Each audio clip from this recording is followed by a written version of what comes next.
بسم الله الرحمن الرحيم. الحمد لله رب العالمين، والصلاة والسلام على أشرف المرسلين وخاتم النبيين ورحمة الله للعالمين سيدنا محمد وعلى آله وصحبه أجمعين.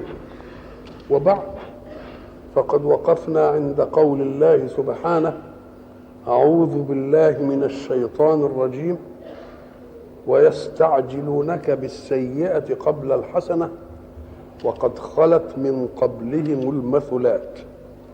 وقلنا إن استعجال السيئة قبل الحسنة بالنسبة للشخص أو للجماعة دليل حمق الاختيار في البدائل، فلو أنهم أرادوا الاستعجال الحقيقي النافع لهم لاستعجلوا الحسنة ولم يستعجلوا السيئة، ولكن الله أراد أن يدللنا على أنهم حينما اختاروا الكفر على الإيمان فساد طبع في عقولهم، ويضرب المثل بأنهم يستعجلون بالسيئة قبل الحسنة.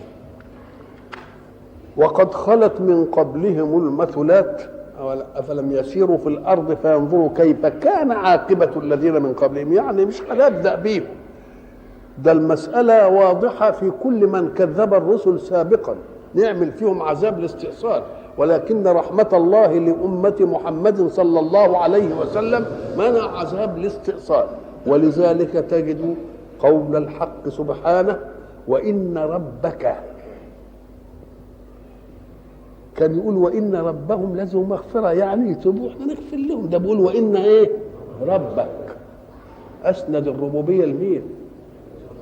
كأن المغفرة جاءت من أجل محمد، وما كان الله ليعذبهم وأنت فيهم، ورحمة للعالمين. وقلنا إن الحق سبحانه وتعالى ما عملش عذاب الاستئصال أمل أن يكون منهم كما قال رسول الله: لعل الله يخرج من إيه؟ من أصلابهم من يؤمنون. لو ضربنا المثل أبو جهل اللي وقف موقف العداء الشرس من رسول الله صلى الله عليه وسلم ينشأ منه مين؟ عكرمة بن أبي جهل. عكرمة بن أبي جهل اللي في الحرب، ولما لما يضرب قبل ما يموت أخذه خالد بن الوليد وكان قائد المعركة على رجله، فنظر إلى خالد وقال له: أهذه ميتة ترضي عني رسول الله؟ أهدى عكرمة بن أبي جهل. يجي مثلا خالد بن الوليد، واحد يزعل اللي نفد منه كان نفسه يقتله، يقول له: هتقتله ليه؟ ده ربنا مدخر لكم. يبقى اذا ما نقولش ان بعض الصناديد نفدوا من القتل، ده نفدوا عشان ايه؟ عشان هم لهم دور معاكم، والعظمه بتاعتهم هتبان فيما ايه؟ فيما بعد. وان ربك الذي رباك على عينه وصنعك على عينه هو اللي غفور رحيم. يبقى كأن المغفرة والرحمة للناس جاية من مين؟ من آثار ربوبية الله لمحمد صلى الله عليه وسلم. وإن ربك لذو مغفرة وإن ربك لذو مغفرة للناس على ظلمهم. هنا مغفرة للناس على ظلمهم، أم قال لك مع أنهم ظالمين، مع أنهم إيه؟ ومع ذلك إيه؟ يغفر لهم. لله أفرح بتوبة عبده المؤمن من أحدكم وقع على بعيره وقد أضله في فلاة. ربنا يفرح بالعبد لما يرجع لربنا كده، ربنا يفرح من الواحد يقول: أستغفر الله العظيم. ولذلك ساعة ما الواحد يستغفر الله، الذي يعير إنسانا بذنب استغفر الله منه آثم. يا اخي وانت مالك؟ انا عملت ذنب واستغفرت صاحب الذنب، قلت له استغفر له، مالكش اوعى تقول لي بقى حاجه ثانيه، لان انا ايه؟ استغفرت خلاص، مالكش دعوه، انت ما تحكمش نفسك. نعم. على ظلمهم، ام قال لك ايه؟ واستعمال بعض الحروف بدل بعض. العلماء يمروا عليها كده يقول لك ده على بمعنى ايه؟ مع. طيب نقول له تعالى، ان اردنا البنيه على من 3 حروف ومع من حرفين، يبقى نقول اخف من حرفين. وليه يشيل بقى الاخف كده ويجيب لي على دي؟ ده لازم لها علم. لازم لها ايه؟ طب ما قالش في القرآن ويطعمون الطعام على حبه، أي مع حبه، أي إيه؟ مع حبه. يطعمون الطعام مع إيه؟ ما يطعم الطعام وكرهه أو أرزله أو بتاع ده، إنما يطعم الطعام على حبه، هذه الكلمة مع حبه تبقى على صحيح بمعنى مع، لكن لازم إن نعرف إيه شيلنا مع دي النص في المعنى وجبنا على اللي عايزة التأويل. قال لك وإن ربك لذو مغفرة للناس على، فكأن الظلم من الناس يقتضي العقوبة، ولكن رحمة الله تسيطر على العقوبة. وإن ربك لذو مغفرة للناس إيه؟ هي عدت مع ظلمهم بس جابت على كمان، يعني الظلم عايز عقوبة. إيه اللي يطغى على الظلم؟ رحمة الله. ويطعمون الطعام على حبه، كل شيء يحب ما عنده من الطعام، بس إرادة الإقراء وإرادة الكرم تعمل إيه؟ تطغى على الحب. يبقى مع جاية صحيح، إنما على جايبة بمعنى إيه؟ زي. ولذلك قلنا هناك عند قوله سبحانه وتعالى لأصلبنكم في جذوع النخل، قال لك في معناها لأصلبنكم على جذوع النخل، برضه هنقول له على 3 حروف وفي حرفين 2، ودي نص في المعنى ودي مش نص في المعنى، هنقعد نقول ايه اللي يخليه يعدل عن قال لك لا. ولذلك انت لما تيجي واحد مفسر يقول لك لأصلبنكم في جذوع النخل اي على جذوع النخل ويسكت، يبقى ما اداش المعنى. لأصلبنكم في جذوع النخل معناها لأصلبنكم على جذوع النخل تصليبا قويا يشد فيه المصلوب على المصلوب عليه حتى تدخل أجزاء المصلوب في المصلوب فيه. شوف قد ايه بقى، اهي كلمة فيه جابت كل هذا المعنى، فعدل عن هذا اللفظ إلى هذا الايه؟ إلى هذا اللفظ. وإن ربك لذو مغفرة للناس على ظلمهم. اوعى تفتكر بقى ان القضيه دي عامه، احسن المتنمرضين بقى ياخدوها بقى يقول لك لا وانه لشديد العقاب. وان ربك لشديد الايه؟ لشديد العقاب. ويقول الذين كفروا لولا انزل عليه آية من ربه. الله، لولا انزل عليه آية من ربه. احنا قلنا زمان في لولا ولوما الاثنين زي بعض لهم استعمالات في اللغة. ان دخلت على جملة اسمية لولا زيد عندك لزرتك، يعني امتنعت زيارتي لوجود مين؟ يبقى لولا هنا حرف ايه؟ امتناع لايه؟ لا لوجود، ده امتنعت عن الزيارة لوجود زيد عندك. خلاص على الاول. يبقى ادي ان دخلت لولا على جمله اسميه يبقى معناها حرف امتناع لايه؟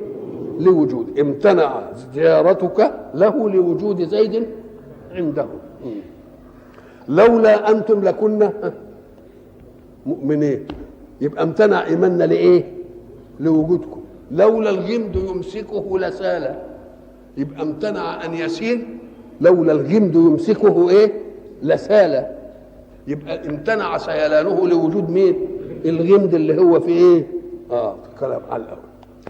طب واذا دخلت على جمله فعليه، ادي الجمله الاسميه دخلت على جمله فعليه، يبقى معناها ان الناطق بها يحب ان يحدث ما بعدها.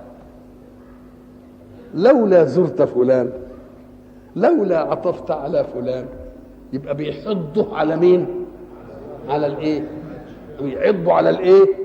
لولا جاءوا عليه ب4 شهداء، يعني اكن اذا جاءت على جمله اسميه يبقى امتناع لوجود، ان جاءت على جمله فعليه يبقى معناها ان المتكلم بها يود ان يحدث ما بعدها ويحض عليه ويحث. لولا زرتني، لولا لقيت فلان، لولا صفحت عن ولدك، لولا ذاكرت دروسك، الله، يبقى بيحضوا بيحسوا عن مين؟ هات بقى نشوفها من اي نوع من هنا. ويقول الذين كفروا، ما مقولهم؟ لولا انزل عليه آية من ربه.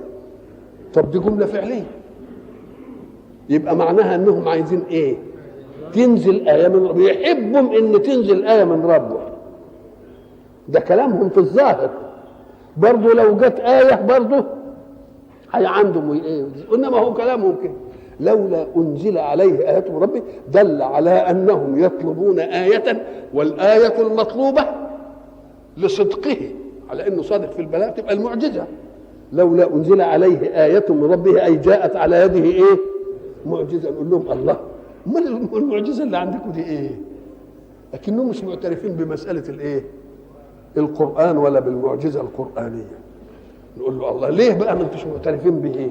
طب نشوف كده، ده انتوا أمة فصاحة وأمة بلاغة وأمة أدب وأمة بيان وأمة أداء رائع، وبتعملوا جوائز، تعلقوا القصائد على الكعبة وتقولوا ده فلان بقى خطيب القوم وفلان بقى القبيلة الفلانية بقى عندها شاعر، وعندكم الفن القول ده هو اللي انتم مسيطرين عليه. فلما نزل القرآن من جنس نبوغكم، تقولوا يجي لنا آية مش من جنس نبوغنا. طب عايزين آية زي إيه؟ زي موسى يعمل عصاية وبتاع، زي عيسى يعمل كذا كذا. الله، طب ده انتوا مش نابغين في الناحية دي، ده انتوا كنتوا تردوا تقولوا الله احنا لو تعلمنا الحكاية دي ايه كنا عملنا. الله، إذا الحمق بتاعكم بتردوا المعجزة اللي جاية مناسبة لكم، وعايزين معجزة مش مناسبة لكم. يجي بعض الناس يقول لك ازاي ما نظروش الى المعجزات الثانيه غير القران؟ نقول له لا، لهم حق ما ينظروش الى المعجزات الثانيه غير القران. يقول لك اما هي نبعت من اصابع مين؟ من اصابع سيدنا. الحفنه اللي مش عارف الطعام قضت الايه؟ الغمامه ظللته، الضب جه مش عارف ايه، الجزع حن اليه لما نقل منبره. نقول له اصل دي هم ما شافوهاش لانهم كافرين، انما دي شافها مين؟ اللي كان ويا النبي وشاف انهم عطشانين والماء نبعت من اصابعه. تبقى مين اللي شافها دي؟ تبقى كأن رسول الله لم يحرم المعجزات الكونيه.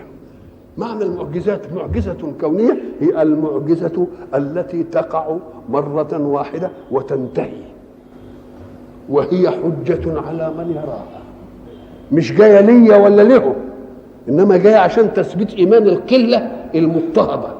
لما يشوفوا كده النبي والدنيا وزلزلوا حتى، وبعدين يشوفوا المياه نبعت، يقول لك لا ده يقوموا يزدادوا به ايه؟ يزدادوا به استمساك. اذا مش جايه لهم، فكانهم هم ما نظروش لده. نقول لهم طيب انظروا بس للمعجزه اللي هي الايه؟ القران. القران جاي من جنس ما نبغتم فيه، ومحمد عليه الصلاه والسلام من انفسكم، مش جاي من قبيله تانية ولا من لسان تاني ولا من جنس تاني، من انفسكم. عارفين انه لا جلس الى معلم ولا علم عنه انه بيخطب ولا علم عنه انه بيقول كلام بليغ ولا علم عنه انه شاعر. قل لو شاء الله ما تلوته ايه ولا ادراكم به فقد لبثت فيكم عمرا من قبل افلا تعقلون. طب انا عمري اتكلمت كلمه مثلا يعني بليغه، ولا قلت حاجه زي قدس بن ساعده، ولا قلت قصيده زي زهير، ولا ما عنديش حاجه دي.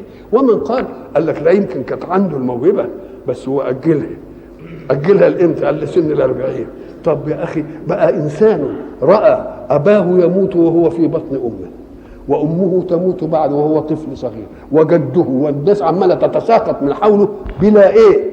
بلا نظام في التساقط، لا سن ولا مرض ولا كده. كان يامن على نفسه انه يعيش لحد 40 سنه عشان يبقى يفجر العبقريه، ولا بعدين يعمل كده وبعدين يموت والعبقريه بتاعته وياه؟ ايش الحكايه بتاعته؟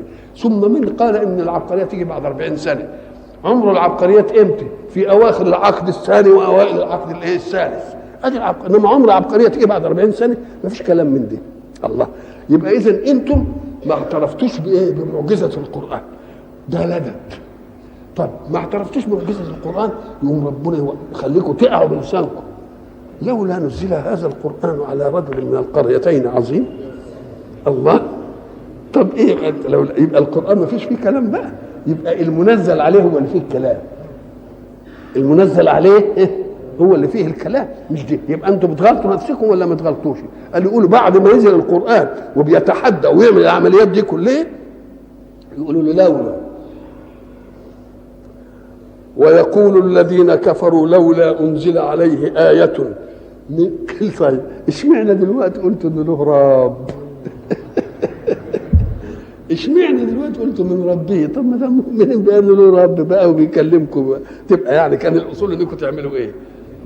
ولذلك تجدهم يقعوا يقولوا ايه؟ اعوذ بالله من الشيطان الرجيم، بسم الله الرحمن الرحيم، والضحى والليل اذا سجى ما ودعك ربك. هم قالوا ايه؟ ان رب محمد قد هجره. طب اشمعنى اعترفتوا دلوقتي بقى انه له رب؟ في الهجر اعترفتوا بانه له رب، والوصل كفرتوا بيه ليه؟ الله. لولا انزل عليه آية اي معجزة دالة على صدقه من ربه. انما ان الله يقول له انت مش بتعمل معجزات، انت مستقبل مني، فلما اشوف المعجزة المناسبة بديها لك، انت بس ايه؟ منذر اي محذر. انما انت منذر ولكل قوم هاد. كل قوم لهم هاد يهديهم بالايات التي تناسب ايه؟ تناسب القوم. دول امه بلاغه جبنا الايه؟ المعجزه من جنس الايه؟ البلاغه، وما يفهموش حاجه تانية خالص وما جبناش. دول كانوا يعرفوا شويه في السحر جبنا لهم من جنسه، دول كانوا يعرفوا في الطب جبنا لهم من ايه؟ من جنسه. يبقى لكل قوم ايه؟ هاد. وما دام لكل قوم هاد هنديله المعجزه اللي تناسب ايه؟ اللي تناسب قومه. وهناك بقى الحق سبحانه وتعالى يروح رد على ده رد كده مفحم، يقول وما منعنا ان ناتي بالايات اي التي اقترحوها. هم قالوا وقالوا لن نؤمن ايه؟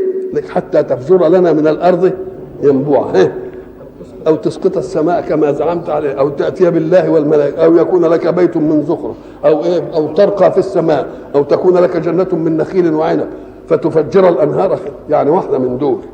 قال وما منعنا ان ناتي بالايات الا ان كذب بها الاولون. قوم قبلهم كانوا يقولوا هات لنا ايه كذا، يقول لهم عايزين ايه؟ عايزين كذا، طب نجيبها لكم، وجابها لهم زي ما هو عايزين، ومع ذلك ايه؟ اذا فالكفر شيء يخلع عليه ثوب العناد. نجيب له اي حاجه، يعني هو عايز يكفر وبس، الله مصمم عليه انه يكفر. طبعا هنعمل له ايه بقى؟ ويقول الذين كفروا لولا انزل عليه آية من ربه.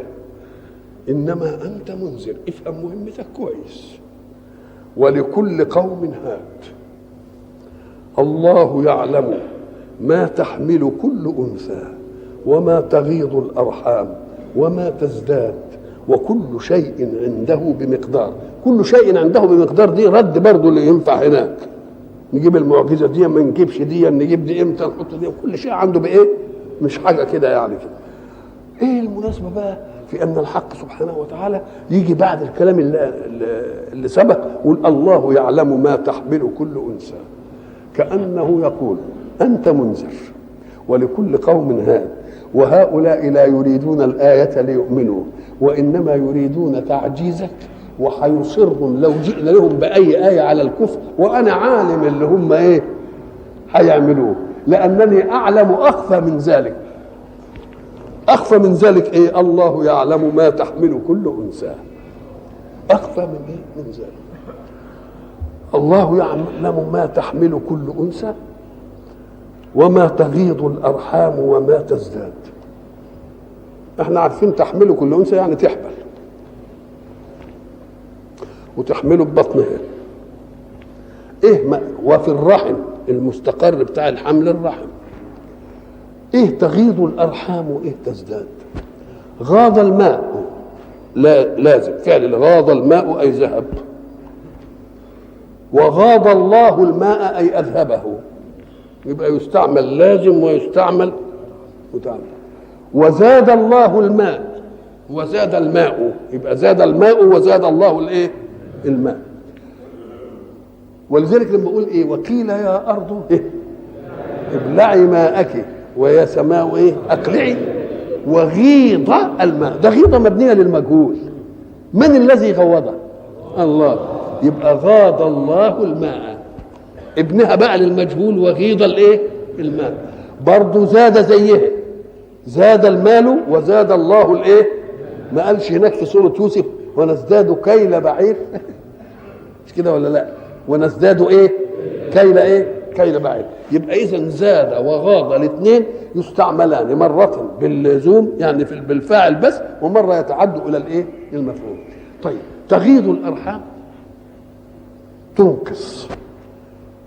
الله، هي الارحام اللي بتنقص انما ينقص من خلق، ولكن نسبة الشيء الى المكان الذي فيه. تقول ايه مثلا؟ المخزن ده سوس القمح، انت نسبته الى ايه؟ المخزن.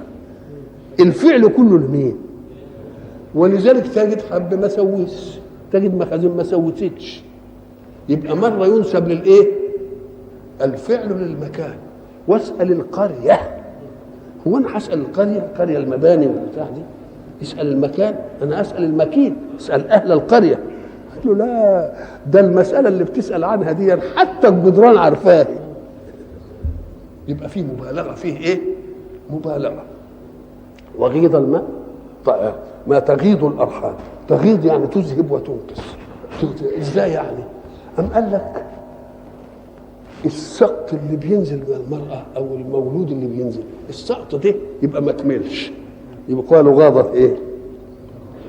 طب كمل بس نزل، ناقص حاجة في الخلقة بتاعته، ناقص عينين، ناقص عين، ناقص إيد، ناقص صابع، يبقى دي تغييض الأرحام. طب زايد أبو ستة يطلع له 6 صوابع، يطلع له رجلين، يطلع ولد براسين، يبقى مرة يعلم ما تغيض الأرحام أي ما تنقصه في التكوين العادي، أو ما إيه؟ أو ما تزيده. أو يكون النظر إلى الزمن، واحد ينزل سقط ابن يومين، وواحد ينزل سقط إلى 6 أشهر، وبعدين يبتدي يتولد ل6 أشهر، يتولد ل7، يتولد ل8، يتولد ل9، يتولد ل2 عند ابو حنيفه، يتولد ل4 سنين عند الشافعي، يتولد ل5 سنين عند مالك. يعني الحمل يفضل مستكن المده دي كلها. يبقى اذا تنقص المده او تزيد الايه؟ يقال ان شريك ان الضحاك ولد ل2 في بطن امه، وهرم بن حيان ولد ل4 سنين، ولذلك لما سموه بقى يقولوا امه ايه؟ حامل ما بيجيلهاش العاده، ما بيجيلهاش الحيض، وبطنها كبير، وقعدت 4 سنين، وبعدين ولدت مين؟ صاحب قاموا سموه هرم، يعني شاب في بطن امه. شاب في بطن امه، هرم ابن مين؟ ابن حيان. طيب اذا دي بالنسبه للمده، يبقى تغيض اما ان تغيض او تزيد بالنسبه للكمال الجسماني، تنزله ناقص حاجه، ناقص رجل، ناقص عين، ناقص مش عارف ايه، او تجيبه زايد عضو من الايه؟ من الاعضاء. وان اردت المده مره يبقى ب6 اشهر، مره يبقى ب7، مره يبقى ب8، مره يبقى ب9، مره يبقى بايه؟ ب2 زي الضحاك. مره يبقى ابو حنيفه بيقول الحمل 2، الشافعي يقول لك صح يوصل ل4 ايه؟ 4 سنوات، مالك يقول لك صح يوصل لايه؟ ل5 ايه؟ سنوات. أو ما تغيض الأرحام وما تزداد، يعني تنزله 1 ولا تنزله 2 ولا تنزل 3 ولا تنزل 4. يقول لك شريك ابن عبد الله كان رابع 4، يعني أم ولدت الإيه؟ ولدت 4. وفي واحد يحدثنا التاريخ إن امرأة ولدت 40 واحد، وقال لك طب 40 واحد ازاي بطن ساعتهم؟ يقوم يسند دي ويقول لك ايه؟ اصل كل واحد ولد نزل كالاصبع. شوف بقى التكوين بقى اللي نزل اكنه ايه؟ صابع كده. اذا دي مساله ما تغيض الارحام وما ايه؟ وما تزداد، اما ان يكون في الكمال، واما ان يكون في النقص، واما ان يكون في الازياد، واما ان يكون في المده الزمن يعني، واما ان يكون في الايه؟ في العدد. هنا بقى الاشكال الحضاري، لما جم الله عدد اشياء مفاتيح الغيب ال5، ان الله عنده علم الساعه وينزل الغيب ويعلم ما في الارحام. جم بقى اللي نفسهم جنازه ويشبعوا فيها لط، اللي عايزينه قاعدين للدين كده اهو عشان يطلعوا له ايه حكايه كده. قال لك اهو الطب عرف يا اخويا انثى ولا ذكر، ولا تقول له تعالى بقى نمسكك هنا بقى. ومن قال ان مدلول ما ذكر او انثى، طيب طويل ولا قصير، اسمر ولا ابيض ولا اصفر، ذكي ولا غبي، حليم ولا شقي ولا سعيد؟ يبقى انت خدت ليه ما على انه ذكر ولا انثى؟ هنخلي ما للذكر والانثى عشان وافقك. طلعت من دي نخليك ذكر ولا انثى. طيب بتعرفها امتى يا سيدي؟ بعد قد ايه؟ ها؟ لكن هو يعرفها قبل ما تحصل الحكايه دي.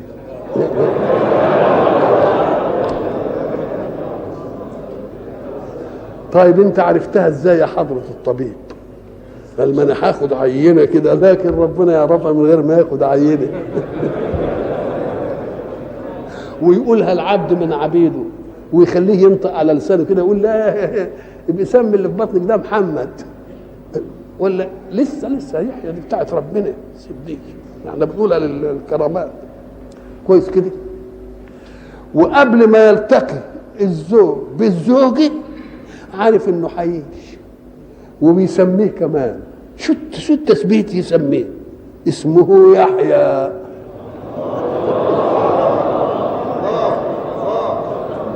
طيب يا حضرة الفاضل، انت خدت من المخلوق لله وقعدت ايه تقول، وخدت بعد ما وجدت عندك آلات. هو عارف قبل الحكايه دي خالص ويخبره بها قبل الحكايه دي خالص. ثم انت عرفت يا طبيب وبعدين عرفت، واللي مش طبيب التاني يشوفها كده كده يبص كده لا يقول لها انت حامله، ما يعرفش. يبقى علم قاصر على من، وعلم قاصر بالعينه، علم قاصر بالايه؟ بالتجربه. يبقى اذا نرد عليه نقول له ايه؟ نقول له قولك يعلم ما في الارحام وما للعموم، يعلم ما في الارحام على اي شكل هو ذكر ولا انثى ولا خنثى ولا اثنين ولا ثلاثه ولا اربعه ولا شقي ولا سعيد ولا ذكي ولا غبي ولا انت بتعرف ايه يا سيدي؟ بتعرف من ايه؟ من موجود علم قبل ان تاخذ، قبل خلاص. حته يحيى بقى اللي انت بتقول عليها دي ده معجزه ثانيه، معجزه ثانيه، لان الحق سبحانه وتعالى اراد ان يجلي طلاقه قدرته في الخلق، علشان ما تفهمش انه ما يخلقش الا على شكل كذا من اثنين يكونوا صالحين للانجاب والاخصاب والتلقيح بالبتاع والحاجات اللي في دي. ولذلك لما جه يخلق خلق ادم بلا اب وبلا، وبعدين خلق حواء والاب هو اللي موجود، وخلق عيسى من ام دون ايه، وخلقنا احنا كلنا من اب وايه. اذا طلاقه القدره تريد فيكون، ابوين اجتمعوا واحد له ما فيش خالص يبقى علم. فالحق سبحانه وتعالى لما جه في مساله يحيى اللي بتقول عليها دي ادانا اعجازات متعدده. يحيى ده جه لما سال زكريا ربه مش كده، قال له ايه؟ قال له انا بلغت وعايز ذريه. قالها امتى؟ متى قالها؟ لا ده متى قالها حينما دخل على مريم فوجد عندها رزقا، مش كده؟ قال يا مريم أنى لك هذا، ما هو اللي كان متكفل به، من أين جئت بهذا؟ شوف الرد بقى. قالت هو من عند الله، هو أنا وهياكلني لك أنت بس كده؟ إن الله يرزق من يشاء بغير حساب. ساعة ما سمع زكريا الكلمة دي من مريم تنبه إلى شيء، وما كانش عارف ما هو ربنا بيرزق من غير حساب، إنما فيه فرق بين شيء في حاشية الشعور وشيء في بؤرة الشعور الآن. هنالك يعني ساعة ما سمع هنالك ان الله يرزق من يشاء، قال الله طب ما انا امرأة عاقل وانا بلغت من الكبر، ما دام بيرزق من غير حساب ما انا اقول له يا رب اديني ولد بقى. قال له اديني ولد، قال له هنديك ولد. لما بشره انه هيدي له ولد برضه استحل له، قال له يا رب ده انا بلغت من الكبر عتيه وامرأتي عاقل، قال يعني قال يعني كأن دي غايبه عني. شوف الرد، كذلك قال ربك هو علي هين وقد خلقتك من قبل ولم تك شيئا. خلاص. احنا العاده كنا قلنا زمان ان الناس يسمون اولادهم، اذا فتسميه الوالد او الاهل للولد ده امر شائع ولا لا؟ يجيب له اسم. بس الناس اللي بيسموا عاده يكون عندهم شيء من الايه؟ من الاستبشار باسماء، يقوموا يسموا الولد اسم فيه تفاؤل. اللي يسميه سعد عشان يطلع ايه؟ واللي يسميه فضل عشان يطلع فاضل، مش كده؟ اذا بيسميه بالاسم اللي هو ايه؟ يحب اسمه تفاؤل. لكن اول لما يسمي سعيد علشان ربنا يعمله سعيد، وبعدين ما يجيش سعيد يبقى شقي، لان انت اللي سميت. انت اللي سميت. الشاعر العربي مثل المسألة العقدية دي مثل لطيف قوي. بيقول على ابنه وسميته يحيى. ليه سميته يحيى؟ عشان امل انه ايه؟ وسميته يحيى ليحيى، فلم يكن لرد قضاء الله فيه سبيله، مات. يبقى هو بيسمي تفاؤل عشان ايه؟ يعيش، لان اللي يملك انه يعيشه مين؟ طب واذا كان ربنا اللي سماه يحيى بقى يبقى هيحيى ولا لا؟ بل بالغ في ذلك وقال ده هيحيى ولا يموتش ابدا. ليه؟ لازم يموت شهيد، عشان لما يبقى شهيد هيبقى حي، يبقى يحيى ولا لا؟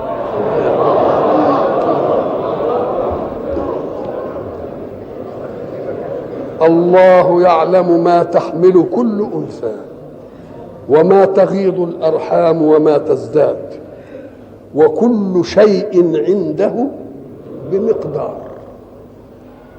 المقدار هي الكميه، او بالمقدار بقدر، كما كيفا زمانا مكانا مواهب مؤهلات، كل حاجه عنده تاريخ، كل حاجه ايه؟ كل شيء عنده ايه؟ بمقدار. عالم الغيب والشهاده، ما دام كل شيء عنده بمقدار يبقى ما فيش غيب يغيب عنه ابدا. اللي هيحدث لاي انسان بعد ما يتولد غيب لا يزال غيبا، لانه ده مستقبل. انما هو عالم الغيب، ده هيطلع كذا وهيطلع كذا وهيطلع كذا وهيطلع كذا، ونعمل له مكت. المكت ده لما تيجي تشوفه كده تلاقيه طبق الاصل كما اراده مين الله. ليه؟ قال لك لان حكم الانسان على شيء له استقبال زمني. انت تكلمت في وقت ووجوده في المستقبل ما تضمنش ان يوجد لك ما وجد في هذا الوقت. افرض انك انت عملت ماكت للبيت وقلت انا هعمله كده بالبنور وهعمله مش عارف بالرخام وهعمله بالجرانيت وهعمله مش عارف ايه، عملت الماكت على كده، وبعدين جيت في الوقت اللي بتعمل فيه العمليه ما لقيتش جرانيت، ممنوع استيراد الرخام، ما عندناش فسيفساء، افتقرت ولا عندكش الفلوس تعمل بدل. كأنك قدرت في المكت أشياء تحدث في المستقبل أنت لا تملك أثمانها مستقبلا ولا تملك حياتك لتعملها. إنما إذا كان اللي بقى هو اللي عارف يبقى يقول ولا ما يقولش؟ يبقى يقول. ليه؟ لأن ما فيش حاجة هتتأبى إيه؟ هتتأبى عليه، لأن كل شيء عنده بإيه؟ بمقدار. عالم الغيب والشهادة. اوعى تفتكر انه بس يعلم الحاجة اللي هتحصل دلوقتي، لا، ده يخرق لك حجاب الماضي ويخرق لك حجاب الزمن المستقبل ويخرق لك حجاب المكان في الحاضر. كل حاجة عنده ايه؟ عالم الغيب اي ما غاب عنكم والمشهود. تقول له طب ما دام يعلم الغيب ما المشهود ده من باب اولى، ده المشهود الناس بتشوفه. أم قال لك لا، اكمنك انت فاهم ان الله غيب، يمكن هو بقى عالمه عالم الغيب والمشهد ده سايبه لكم. قال لك لا، عالم الغيب والايه؟ الشهاده.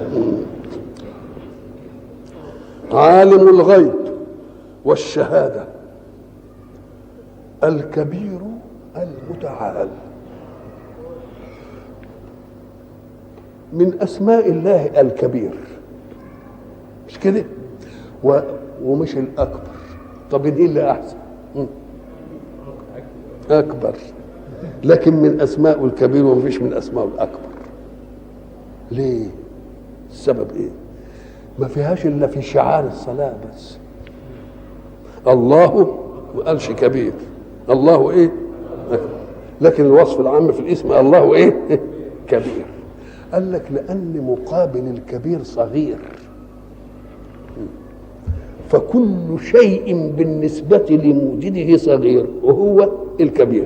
لكن لما تقول هو أكبر يبقى برضه التنين فيه كبير برضه، بس هو أكبر. قال لك لا يا أخوي، يبقى المقابل فيه صغير، إنما المقابل في ذكها أكبر، إنه يبقى كبير. قال لك لا. طب اشمعنى بقى في صيغة الأذان آثر الله أكبر على الله كبير الاسم بتاعه؟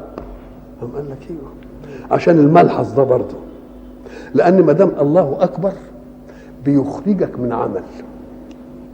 العمل مطلوب منك لأنك مخلوق لعمارة الكون، والعمل مطلوب منك لأنه هو المعين لك على العبادة. علشان تستر عورتك لازم تزرع ولازم مش عارف ايه وتحلق وتنسك، وعلشان تقوم تصلي كده ومش عارف قوة لازم تزرع وتاكل وتشرب.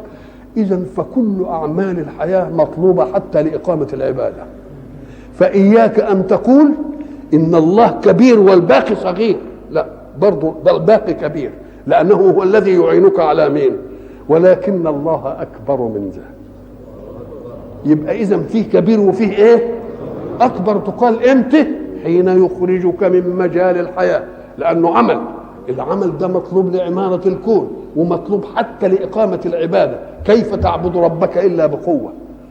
وكيف توجد لك قوة إلا باستبقاء قواك بالطعام والشراب؟ وكيف تطعم وكيف تشرب إلا إن حرست وبذرت وزرعت ورويت وإلى آخره. كل دي إذا اللي بيعين لك على الإيه؟ دي. يبقى أنا ما بينخلكش من صغير إلى كبير، لا، برضه بينخلك من إيه؟ تزكي إزاي؟ لازم يكون عندك مال. طب تحج إزاي؟ لازم تكون مستطيع. الله. إذا كل الوسائل اللي هتبقى تتقدم في حركة الحياة مطلوبة لمين؟ مطلوبة للدين. وما لا يتم الواجب إلا به فهو إيه؟ ولذلك قلنا زمان أن الحق سبحانه وتعالى حينما نادانا لصلاة الجمعة إذا نودي للصلاة من إيه؟ فاسعوا إلى ذكر الله وذروا إيه؟ الله. يبقى أخرجني من عمل، بس العمل بطله دلوقتي لأن الصلاة موقوتة لها وقت محدود. وبعدين لما فإذا قضيت الصلاة وابتغوا من إيه؟ من الله. يبقى أخرجني من شيء. يبقى هنا لا يناسب الله كبير، وإنما يناسب الله أكبر، ليبقي كبير برضو إلى عمل الإيه؟ إلى عمل الحياة.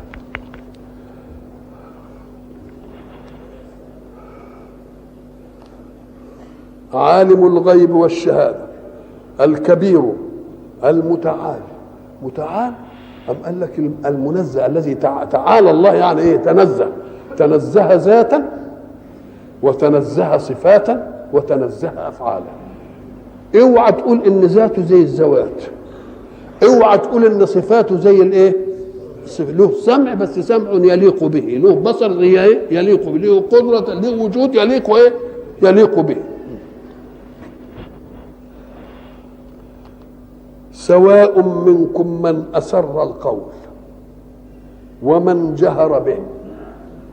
سواء منكم، ساعة ما تسمع كلمة سواء يبقى على الأقل يجي اثنين، سواء زيد وعمر، أو سواء زيد وعمر وبكر وخالد. قول اللي أنت تقوله، ما تجيش لأمر واحد أبدا. معنى سواء يعني اثنين أو أكثر، يبقوا هم إيه؟ سواء. سواء منكم من أسر، ما دام عالم الغيب والشهادة، السر ده في عالم الغيب يبقى يعلمه ولا ما يعلموش؟ عالم الايه؟ سواء منكم من اسر القول ومن جهر به. في آية تانية يعلم السر واخفى. دي لان فيه اختلاف في كلمة السر. هل السر هو ما كان في عندك انت ولا اديتوش لحد، ولا السر هو ما ائتمنت عليه غيرك؟ يبقى السر ان كان ما ائتمنت عليه غير يبقى الاخفى، يبقى اللي فضل عندك. طب وان كان السر بمعنى اللي عندك ولا قلتوش لحد تاني، يعلمه قبل ان يكون سرا. سواء منكم من أسر القول ومن جهر به. دي في عمليات القول وعمليات الفعل. ومن هو مستخف بالليل وسارب بالنهار. يبقى جمع العمل كله، لأن احنا قلنا إن العمل شغل الجوارح بمتعلقاتها. فعمل اللسان أن يقول، وعمل الأذن أن تسمع، وعمل الأنف أن يشم، وعمل الذوق أن يذوق، وعمل الأيدي أن تفعل، الجوارح. يبقى كل آلة لها إيه؟ لها عمل. كل ده اسمه عمل. عمل القلب إن النية اللي في قلبك دي هي دي عملها، النية عملها عمل القلب. الله. يبقى إذن ولكنه ينقسم، العمل ينقسم قسمين، مرة يكون قول ومرة يكون فعل. شوف كلمة القول بقى خدت إيه؟ خدت نصف العمل، لأن البلاغ عن الله قول. البلاغ عن الله إيه؟ وعمل الجوارح خاضع لمقول القول من الحق سبحانه وتعالى. ولذلك قال العمل كل فعل متعلق بجارحة اسمه عمل. لكن القول خد شطر لوحده والعمل بقية الجوارح. قال لك ليه؟ لأن عمل بقية الجوارح في إطار إيه؟ ما سمع من منهج الله وما قيل له من منهج الله. يبقى القول خد الإيه؟ فجيل القول من أسر القول ومن جهر به. ويجي العمل وقال إيه؟ ومن هو سارب بالليل إيه؟ ومستخف بالليل وسارب بالإيه؟ بالنهار. اللي مستخفي بالليل دي برضه رايح فين ما دام مستخفي في الليل كده؟ ده لازم يعني بيفكر في حاجه. يبقى دي بقى فيها اعمال كتير، عايز يسمع ان كان في حرس ولا يشوف حد مش عارف ايه. كل الجوارح بتشتغل في الحكايه دي. سواء منكم من اسر القول ومن جهر به. ولذلك كان يجب ان يتنبه الكفار لامر عجيب كانوا يسرونه في نفوسهم. لما ربنا حكى عنهم ويقولون في انفسهم، يعني ما قالوش للناس، ده بيقولوا في ايه؟ في نفسه. لولا يعذبنا الله. هم قالوها في مين؟ في نفسهم. طب ومين اللي قال لربنا ان بالله لما يسمعوا كده وهم قالوا في نفسهم هذا الكلام كان يجب انهم يعملوا ايه؟ يقولوا ده اللي بيقول الكلام ده ازاي عرف الحكايه دي؟ يبقى السر عرفوا ولا ما عرفوش؟ ويقولون في انفسهم لولا يعذبنا الله. سواء منكم من أسر القول ومن جهر به ومن هو مستخف بالليل وسارب بالنهار. سائر في السرب بتاعه يعني ظاهر. له معقبات من بين يديه ومن خلفه.